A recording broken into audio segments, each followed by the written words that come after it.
Great Darkness, Discoveries on the Global Disasters in the History of the Earth. The subject of global catastrophes in history remains a somewhat taboo topic within mainstream science, but a number of scientists acknowledge that such catastrophes have occurred on Earth in the distant past, and also some independent researchers support this hypothesis. Legends and myths from various cultures across the globe recount at least one immense catastrophe in Earth's history, and despite their differences, shaped by geographical location and cultural traditions, these stories share common elements to allow us to piece together a scenario of a once monumental cataclysm, a great flood. The precursor was the emergence of fiery entities that dimmed the moon and sun's light. These entities crashed into the ocean and earth amidst deafening noise. Their descent was marked by blinding flashes, mountain fire, flames reaching to heaven, while thunderous roars and tremors reverberated worldwide. After a period of approximately a month, a great darkness ensued. Concurrently, every account says, vast quantities of water deluged from the heavens, leading to a catastrophic sea level rise. The calamity culminated in severe frosts, causing the remaining survivors to perish from cold and starvation. In 1978 and 1983, American scientists Carl Sagan and P. Cruzan, along with Soviet academician N. Moiseev, independently conducted computer simulations to calculate the potential aftermath of a medium-scale nuclear war. They concluded that such a conflict would not merely cause localized cooling and darkness beneath individual clouds, but would lead to a global nuclear night or nuclear winter, lasting approximately a year. Their calculations indicated that Earth would be shrouded in darkness due to hundreds of millions of tons of soil, smoke from continental fires, and ash and soot from burning cities and forests blocking sunlight. This would result in a drastic cooling and a complete overhaul of atmospheric circulation, leading to massive floods on a continental scale within about 6 months. The scientist's description of the aftermath of a nuclear conflict strikingly echoes the scenarios of great catastrophes preserved in oral traditions. It's important to note that these predictions were based on data related to a medium-scale nuclear war of 5,000 megatons. Currently, there are theories suggesting that the last such catastrophe occurred roughly 12,000 years ago, caused by the impact of cosmic bodies rather than an ancient nuclear war. The description of harbingers resembling fiery bodies, eclipsing the moon and sun, are akin to asteroid impacts or comet fragment collisions. It's conceivable that such a catastrophe occurred about 12,000 years ago. However, we can disagree with the assertion that similar catastrophic events, albeit on a smaller scale like those described by Moiseev and Carl Sagan and Cruzan, did not happen in subsequent epochs.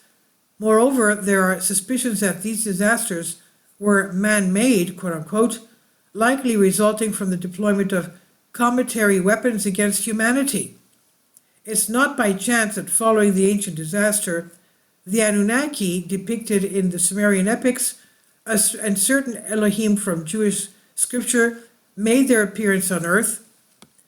Incidentally, the biblical scholar M. B. Eno, who spent several decades translating ancient Jewish texts from the Vatican and discovered accounts of these Elohim and their actions, posits that the Sumerian Anunnaki and the Jewish Elohim are identical entities, a theory he elaborates on in one of his publications.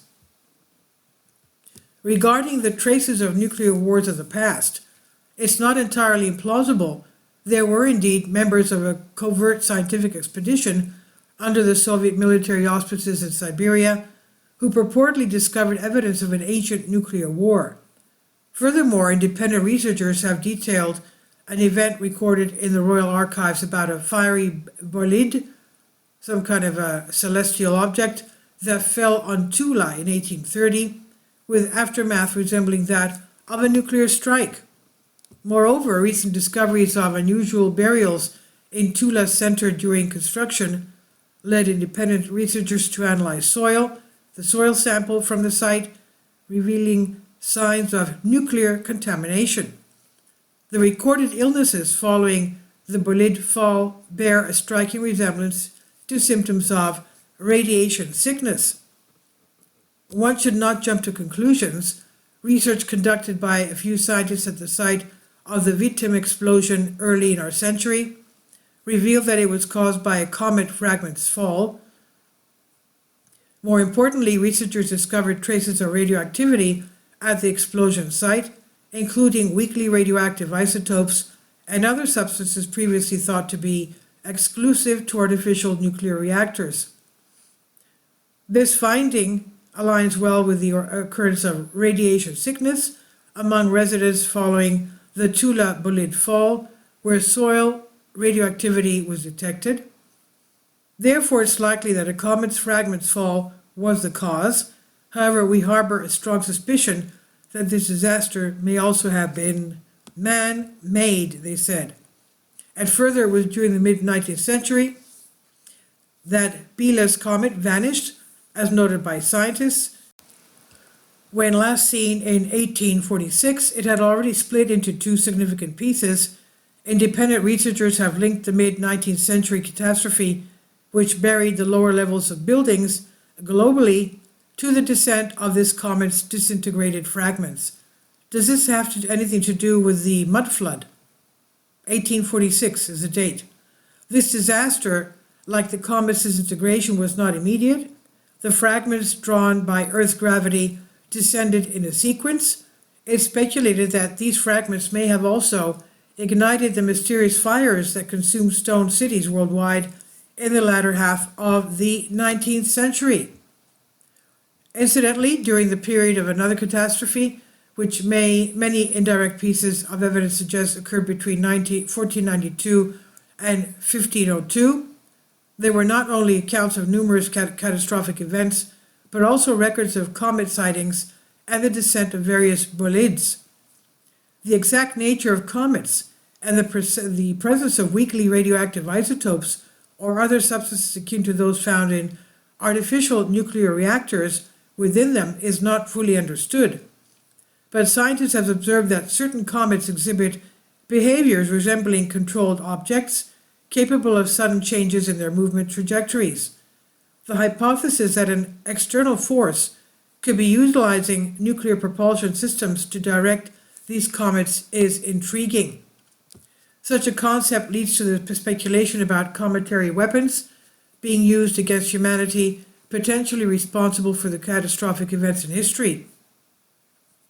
These include the Year Without a Summer in early 19th century, the Little Ice Age in Europe, and the local Tartar flood, referenced in the Athanasius Kircher's works. Certain individuals, often perceived as hired talkers, are zealous in persuading us that past disasters did not occur, which only fuels the suspicion of their artificial nature.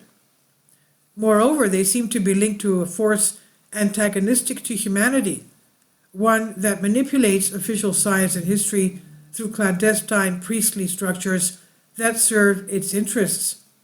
These structures, with their dogmatism and insistence on blind faith in their official doctrines, are indistinguishable from the clergy of various religions. This is on Soul Ask. Please leave your comments and thank you for your support. Please support my Patreon account. The daily posts are 5 videos daily, and they are totally different from what I have on my YouTube channel. Thank you so much for your support and that you find all my content so interesting. You'll find the Patreon account details in the description box below.